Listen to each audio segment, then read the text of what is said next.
नमस्ते।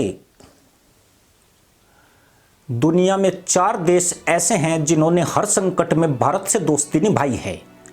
इनमें रूस, जापान, फ्रांस और इजराइल हमेशा भारत के साथ कंधे से कंधा मिलाकर खड़े रहे। भारत ने भी इन देशों का कर्ज उतारने में कोई हिलावाली नहीं की। यूक्रेन युद्ध में भारत ने रूस की अर्थव्यवस्था को बचाने के लिए पूरी ताकत झोंक दी। यही नहीं, अंतर्राष्ट्रीय मंचों पर रूस के साथ भारत डटकर खड़ा रहा और तमाम दबाव के बावजूद आज भी रूस से दोस्ती निभा रहा है। पर इसी बीच इजराइल पर मुसलमान आतंकवादियों द्वारा भीषण हमला किया गया, जिसने पूरी दुनिया को हिलाकर रख दिया। हैरानी नहीं होगी कि जब दुनिया किंतु परंतु में उलझी थी, भारत ने बिना वक्त गवाए इजराइल पर मुसलमानों की बर्बर कार्रवाई की न सिर्फ घोर निंदा की, बल्कि उसके साथ एकजुटता से खड़े होने का ऐलान भी कर दिया। पर भारत सिर्फ निंदा गान तक ही सीमित है, यह सोचना ही बहुत बड़ी गलती है। बल्कि भारत इस युद्ध में सीधे भाग न लेकर इजराइल की कई स्तर पर सहायता कर रहा है और ऐसा करने का भारत का कर्तव्य और जिम्मेदारी दोनों ही बनता है। इजराइल के भारत के ऊपर कई एहसान हैं।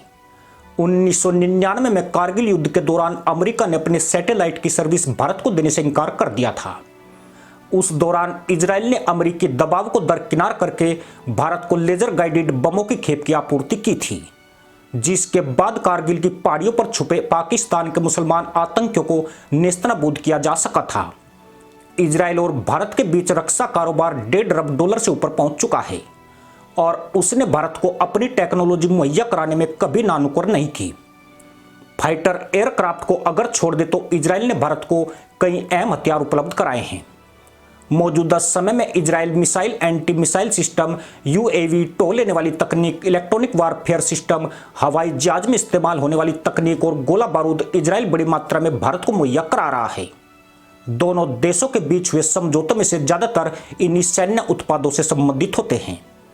इजराइल ने अवाक्स जैसा सिस्टम चीन को नहीं देकर भारत को दिया है, जिससे साबित होता है कि यह देश भारत के लिए कितना खास है। आज इजराइल मुसलमान दहशतगर्दों का सफाया करने निकला है तो भारत ने एक ऐसा पासा फेंका जिसने गेम को ही पलट कर रख दिया है। दरअसल इजराइल ने जब भी फिलिस्तीन पर कार्रवाई की, भारत का पड़ोसी पाकिस्तान उसके खिलाफ आक्रामक रुख अख्तियार कर लेता था और फटाक से फिलिस्तीन को समर्थन की घोषणा कर देता था। अतीत में फिलिस्तीन मुद्दे पर भारत का रुख भी पाकिस्तान जैसा ही रहता था, लेकिन इस बार इजराइल पर मुसलमान आतंकियों ने हमला किया तो भारत ने आनन फानन में इजराइल के साथ खड़े होने की घोषणा कर दी। भारत की इस बदली नीति का पाकिस्तान पर बहुत गहरा असर पड़ा है। असल में इजराइल को परोक्ष रूप से भारत ने लाभ पहुंचाया है। भारत के इस फैसले का पाकिस्तान को सीधा संकेत है कि अगर उसकी ओर से इजराइल को कोई धमकी दी जाती है तो इजराइल को अकेला समझने की भूल न करे। पाकिस्तान यदि इजराइल के खिलाफ गठजोड़ में शामिल होता है और अपनी ताकत की धौंस तेल अवीव को दिखाता है तो इजराइल की रक्षा के लिए भारत भी तैयार है। उस स्थिति में भारत न केवल इजराइल की खुलकर मदद करेगा, बल्कि अगर युद्ध का विस्तार हुआ तो पाकिस्तान की पिटाई होना भी तय है। यानी पाकिस्तान जहां एक तरफ आर्थिक संकट के चलते पश्चिम पर आश्रित है, वहीं रणनीतिक रूप से भी भारत का दबाव उसके ऊपर है। अगर पाकिस्तान इस मसले में कूद जाता तो स्थिति बहुत ही पेचीदा हो सकती थी। पाकिस्तान के पास परमाणु बम मौजूद है और बाकी मुस्लिम देश तहमद उठाकर उसके पीछे पंक्तिबद्ध होने में शायद ही देर लगाते, लेकिन उसकी सीमाओं पर भारत की सेना भी तैनात है, जो जंग का दायरा बढ़ने पर पाकिस्तान में हाहाकार मचा सकती है। कहने वाले तो यही कह रहे हैं कि भारत के एक ट्वीट ने जहां इजराइल की राह आसान कर दी है, वहीं खेल का पूरा रुख ही पलट दिया है। इतना ही नहीं, भारत जो फिलिस्तीन का समर्थक देश रहा है, उसकी पॉलिसी का अनुसरण संयुक्त अरब अमीरात और मिस्र भी करने को मजबूर हो गए। यह दोनों ही मुस्लिम देश भारत के खास दोस्त हैं और उन्होंने भी फिलिस्तीन से किनारा कर लिया है। यानी भारत के कूटनीतिक दांव ने मुस्लिम देशों में फूट डाल दी, जबकि पाकिस्तान की तो फाड़ कर ही रख दी।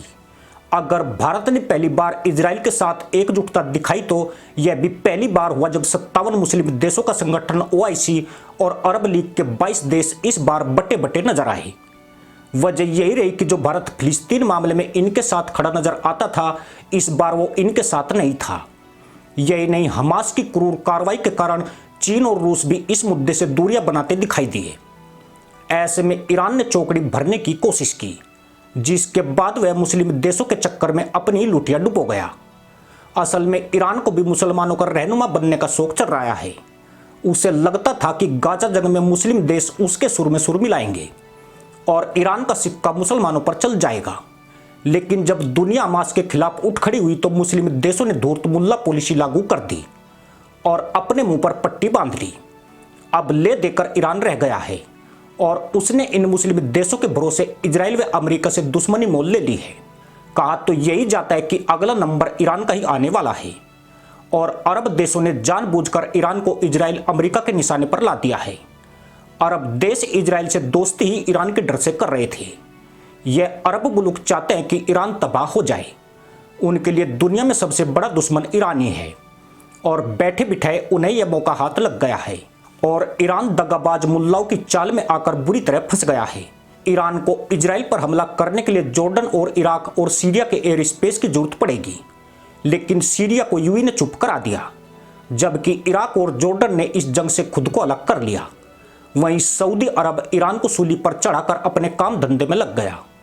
अब मुसीबत यह है कि ईरान करे तो क्या करे। पाकिस्तान जैसा देश भी तशरीफ पर लाल रुमाल लटका कर लेट गया है। यानी भारत के एक दाव ने बहुत बड़ा उलटफेर कर दिया है, जिसे इजराइल के बाद सिर्फ पाकिस्तान ही समझ रहा है। इसी के साथ अनुमति दोस्तों, जय हिंद, वंदे मातरम।